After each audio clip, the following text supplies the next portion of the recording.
what I have here is, this is known as a galvanometer. This measures small amounts of current. This is a galvanometer. What does it measure? Small amounts of current. Okay.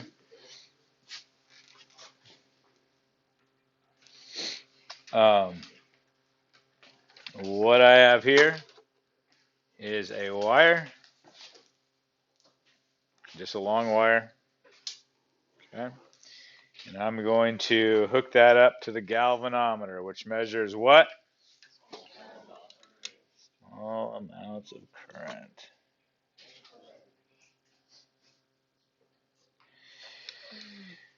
I'm going to come up with a better way to do that.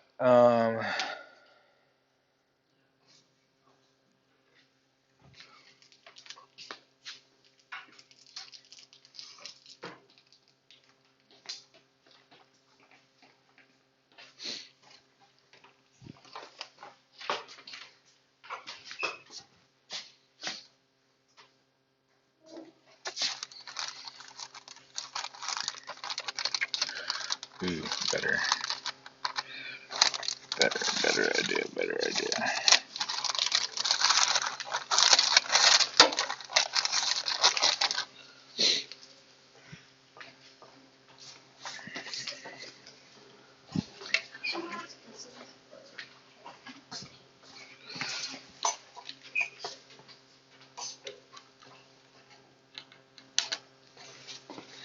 All right.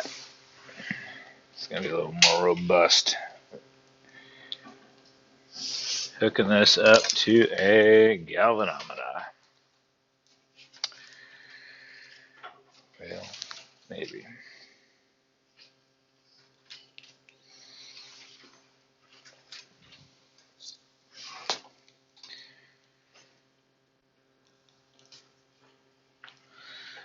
All right, so, and I also have a really strong horseshoe magnet. Okay, what I'm going to do is I'm going to run this wire through here.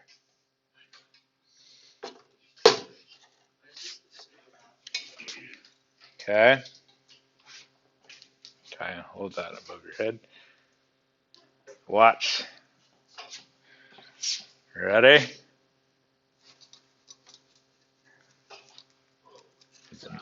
Is it moving? Okay, so just so that we know it's not just me, a consequence of me shaking it. Okay. Good stuff. If you were an entrepreneur and you happen to still, like, for whatever reason, you had a galvanometer.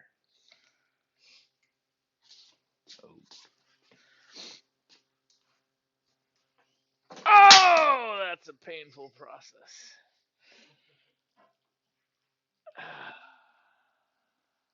It might not be the same after that. Oh.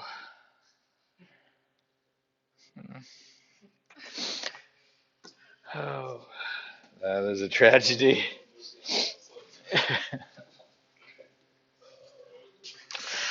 That was for you. That was for you.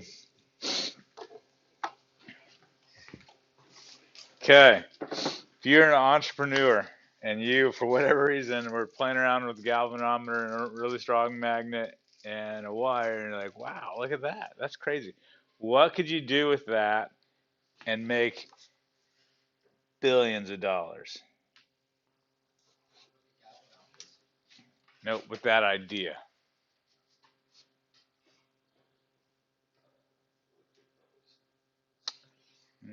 Before that. Like, this is like back in like the 1700s or something.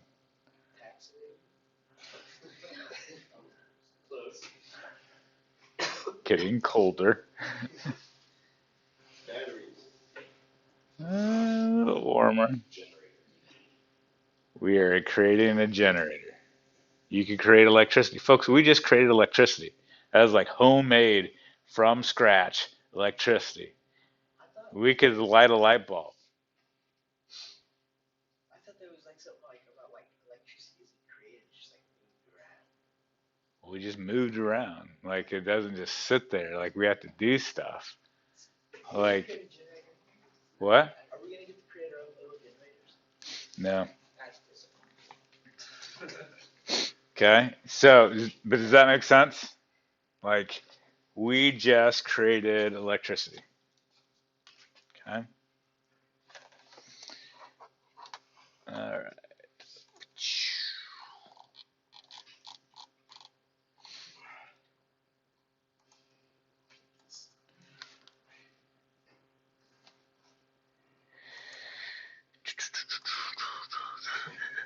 Okay, so we just saw that. So by the end of this lesson, you'll be able to describe how voltage and current are created with a conductor and a magnetic field, describe how the generator works, and the difference between AC and DC.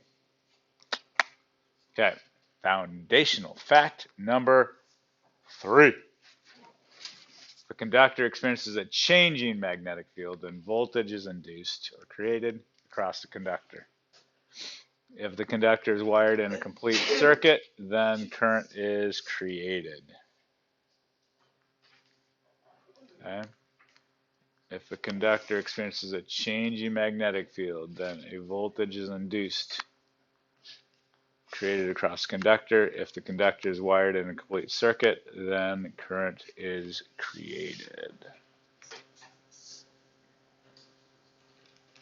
It's a mouthful.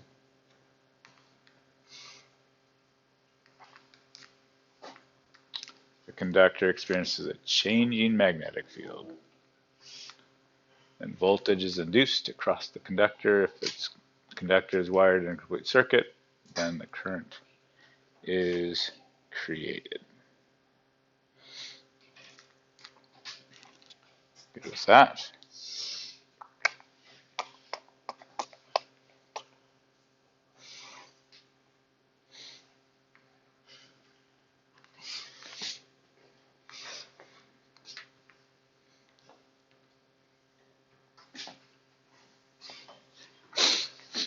All right. So if you have a conductor, okay, this is not a magnet. So nothing magnetic. It's just a hunk of copper. Okay. In a magnetic field.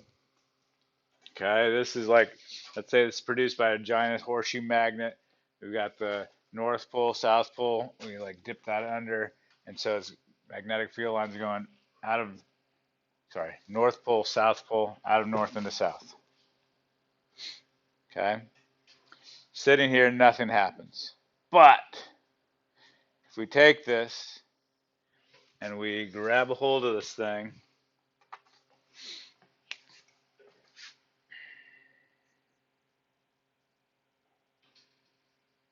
oops.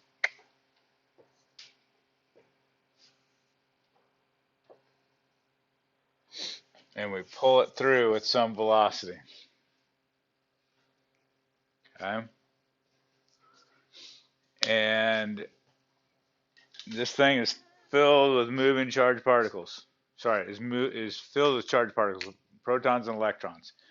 Because we're pulling this thing through, they're now moving. Okay. Which way are electrons going to be forced? Because now we're going to pulling this thing through. Show me. Which way are electrons going to be forced?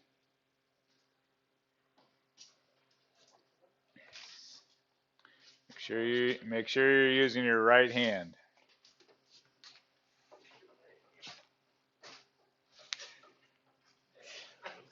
So electrons are being forced down. Everybody good with that? Leaving behind protons. Good with that? Okay. Do the charged particles like this arrangement? Do electrons like this? Hold on a second. Do electrons like this? No. Do you see how there's an electric potential difference? See how there's a voltage induced. We are now inducing a voltage as we pull this across. Good with that? Okay. Essentially, we have this temporary battery. Good with that? Okay. Now, no current yet because they can't go anywhere. But if we hook this up to a circuit, what's going to happen? Electrons are like, yeah, boom, ding, right? And when electrons get back to here, what happens if we're still moving this thing through? Shoves through like, ah! Okay. The killer is, thanks to Ben Franklin, current goes in the opposite direction of electron flow. So by definition, current, we assume, is positively charged particles flowing. Even though they're not, we're going to pretend that they are. So current's going this way. Good with that? Curtis. How come the diagram has the left hand wrapped around, like It has the what wrapped around? the left hand, like on the bottom? Oh, it doesn't matter what I grabbed it with. This is just me muscling this. Oh, okay. I could grab it two hands if I wanted to. So we're not like using No, no, we're not doing right-hand rule. Okay, good. Okay. Um,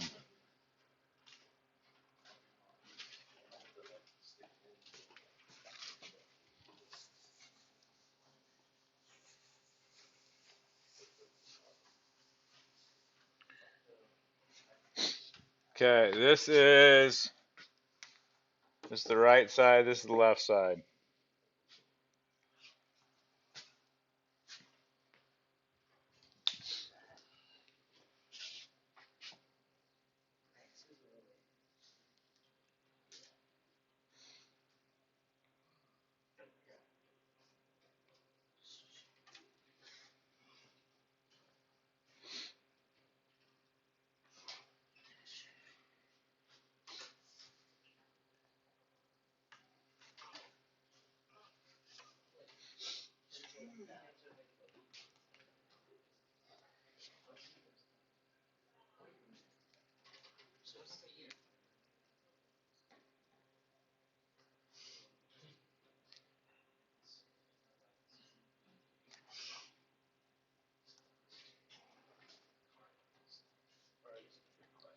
Correct answer is, tell your neighbor.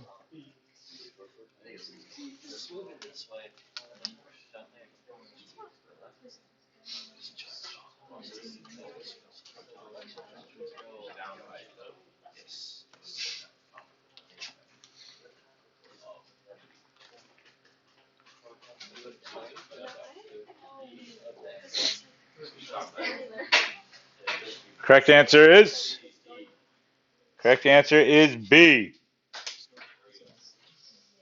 Beautiful butterflies. Yeah. Okay. Good with that. Electrons are being forced to the right. Positive. Left is positive. Okay. All right. Next question.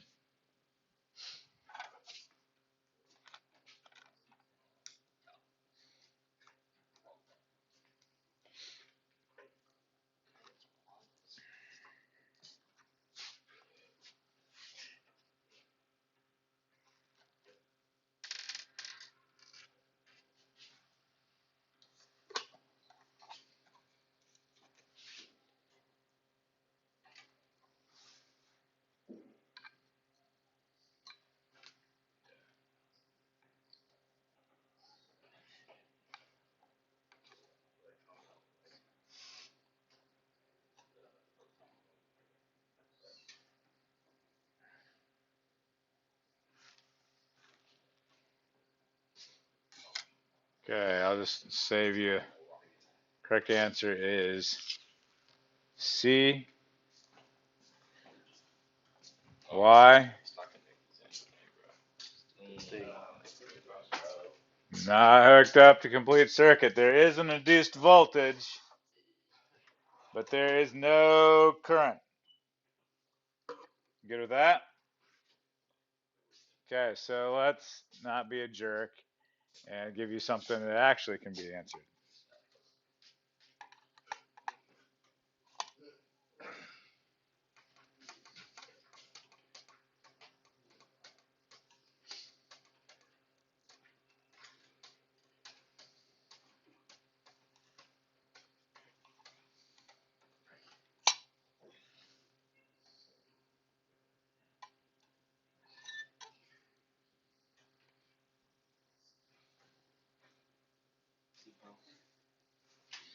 Slightly. Temporarily.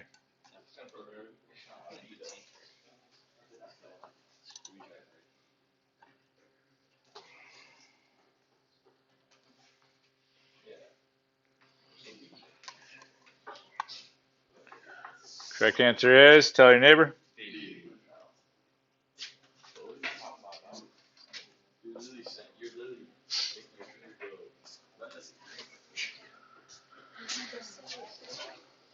Okay, so you stick your thumb in the direction of velocity.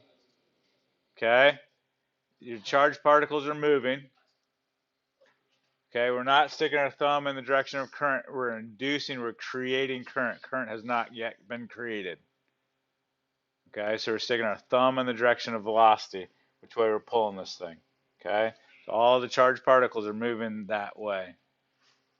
Magnetic field lines going in, electrons are being forced this way. So by definition, current goes in the opposite way, B. Through this piece of conductor. Not this stuff, that. Okay. All right, so problem with this, let's pretend this is the conductor. Okay, problem with this is we're going to run out of magnetic field.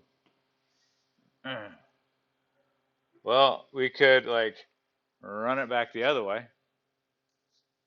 Would that create current? Yeah. Would that light a light bulb?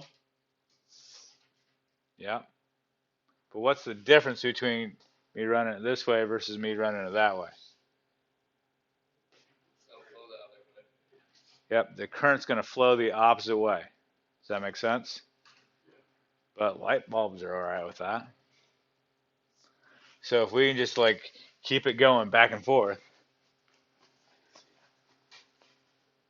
okay, you good with that? Problem with that though is this is really um, rough mechanically wise, like a jackhammer, like okay. So what we can do, this is the watch the shadow thing. I could spin this. See how the shadow's going back and forth just like it was here? Spinning something mechanically is way smoother. Does that make sense? And so this is what we do in a generator. We spin the wire, spin the conductor. Specifically, we spin a loop of wire. Good with that? Okay. So this brings us to the difference between alternating and direct current. Up until this point, I have led you to believe that all current is direct. This is out of positive into negative. This is produced by batteries and solar panels. Anything chemically related like electricity is produced by chemistry, chemical processes, it's direct current. Okay, but alternating current, um, current flows back and forth, and in this country, it's 60 cycles per second, 60 hertz. In Europe, I think it's 50 hertz. Okay, so they spin the loop of wire at 60 times a second.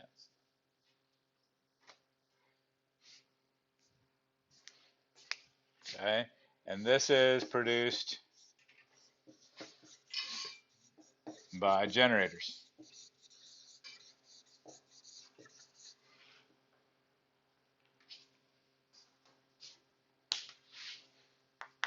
Good with that? Okay, so direct current versus alternating current.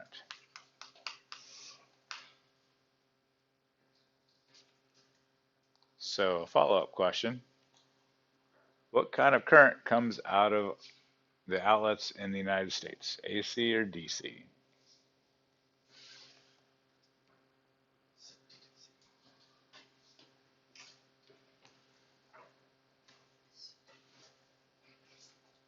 Where does the electricity come from?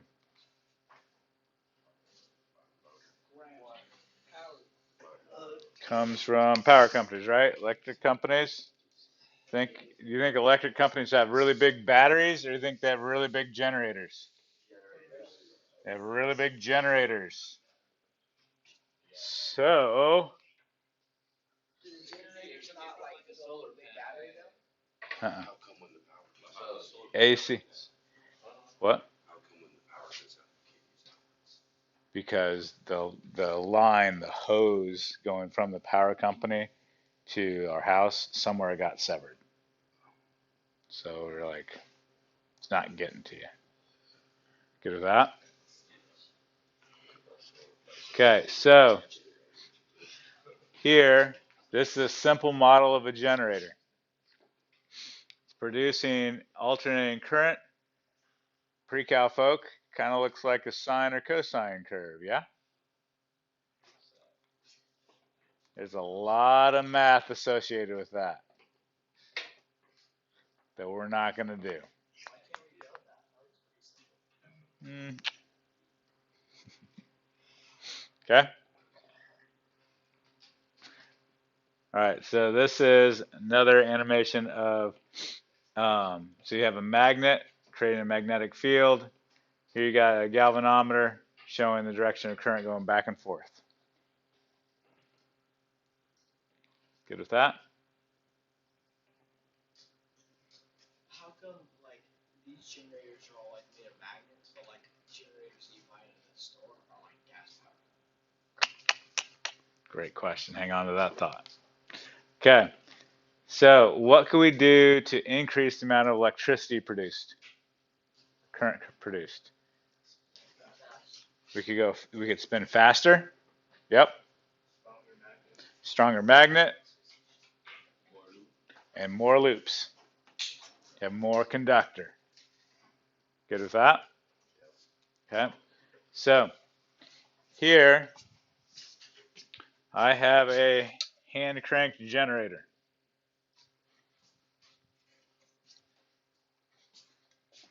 Okay. What do you think? So as I turn this,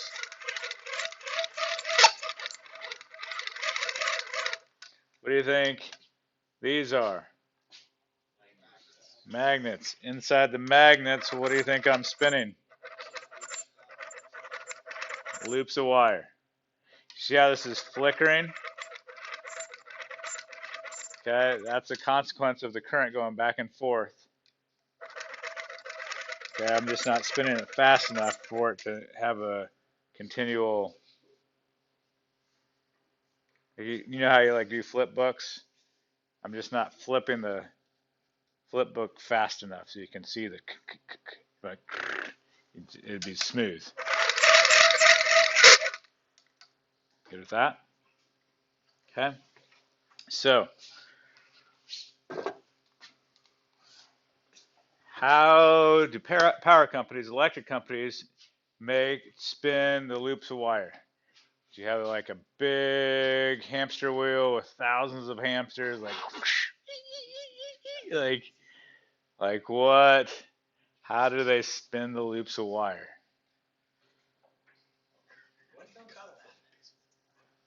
Okay. Okay. So one way, probably not usually with a motor, but with like a gas engine, you could get it to go. Jake. I was just gonna say electric motor. Okay. Um, look to the north of us in Brookston. The landscape is, the horizon is peppered with them. Windmills. Okay. And each of those windmills, behind that in the casing, is loops of wire with the magnetic field spinning those loops of wire. Generators. Okay.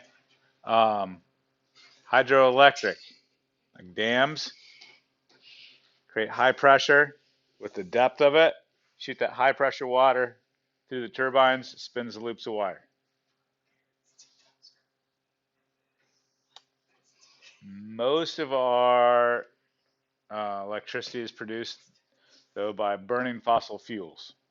Like I'd say 80–85%. And so what we do is you burn stuff, boil water, and then take that steam and send it through turbines, spins the loops of wire. Nuclear does the same thing, except we take the heat from a nuclear reaction instead of burning stuff, boils water, sends it through, sends the steam through turbines. Good with that? Okay. All right, so give that one a shot.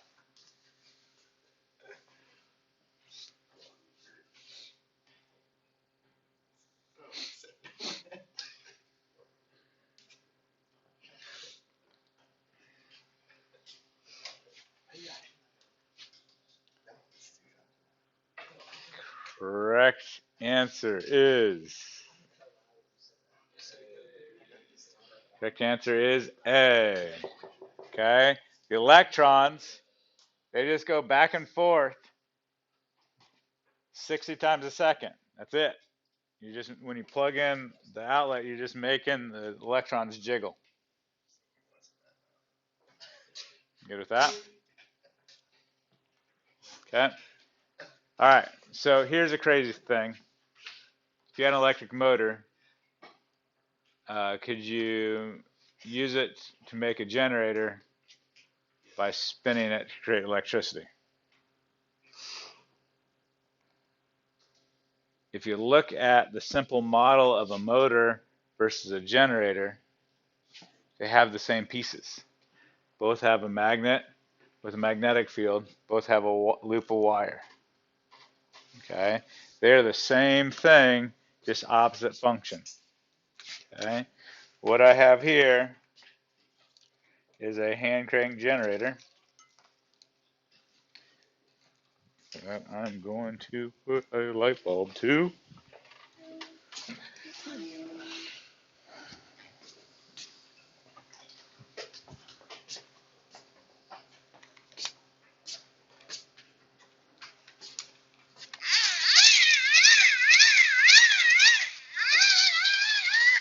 Okay.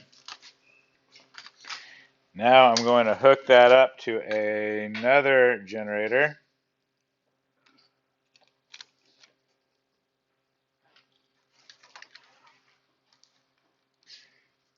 I can hold that over your head. Okay, we're just hooking that up. Ooh.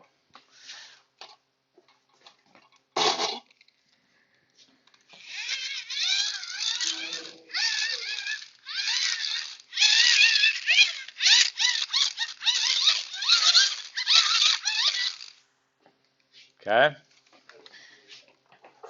So how does that work? If you look inside of here, what you will see is a motor that I'm causing to spin and making it into a generator. I can produce that electricity that's produced goes in here, and then here, because I'm putting electricity in, I get motion out. Good with that? Okay. It's one device, two different functions. Got a worksheet due on Friday. Now, when we pass current through the circuit, this creates a magnetic field around the wire, which interacts with the field of the permanent magnet to produce a rotation of the loop that looks like this. The electric motor and the electric generator are related like two sides of a coin. In general, the task of an electric motor is to convert electrical current into mechanical force. On the other hand, an electrical generator converts mechanical force into electrical current. So as you can see, we can simply rearrange our motor into a generator. In this case, we will provide the mechanical force with a windmill rotor attached to the loop and connect a bulb in place of the battery. We will leave the magnetic field as it is, and as the wind rotates the blade, an electrical current is produced. Good. Nice. Solid performance. Have a good day, folks.